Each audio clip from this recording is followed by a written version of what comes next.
They claim to be representative of all Australians, but Woolworths have done away with Australia Day, dumping all Australia Day merchandise.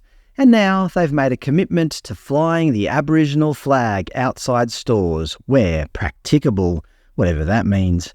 But recent news suggests that they've backflipped on this plan, or perhaps clarified their position. In a statement, a spokesperson said, "We don't plan to add flags outside our supermarkets. The specific statement refers to displaying the flags where practicable. The locations deemed practicable are those where the Australian flag is already flown." Whatever, I'm done with Woolworths. Instead of bringing harmony to society by taking a neutral position on divisive issues, they instead continue to try to divide their customer base based on their political beliefs or ancestry. Coles made an announcement that they would continue to stock a small range of Australian-themed summer entertaining merchandise. I downloaded their latest catalogue just to see what they mean by a small range. This is their catalogue dated 17th to the 23rd of January 2024. First thing I noticed, they have this Australian Grown flag plastered throughout the catalogue. Rock lobster, king prawns, leg of lamb. They even have a picture of an Aussie farmer, Australian Grown. Another leg of lamb, beef burgers, beef steak, all proudly flying the Australian Grown flag. This entire page is covered with the Australian Grown flag. This page is titled Summer and has some Aussie Aussie mugs, paper plates, napkins, bunting and so on, a G'day Mate can cooler and some cups with I love something. The something is strategically hidden from view. Aussie grown tomatoes, strawberries, mushrooms and sweet potatoes. There's Australian flags everywhere. But did you notice one thing they didn't mention? Australia Day. There is not one mention of Australia Day. They're happy to show heaps of flags and sell Aussie cups and so on, but they don't want to say the words Australia Day.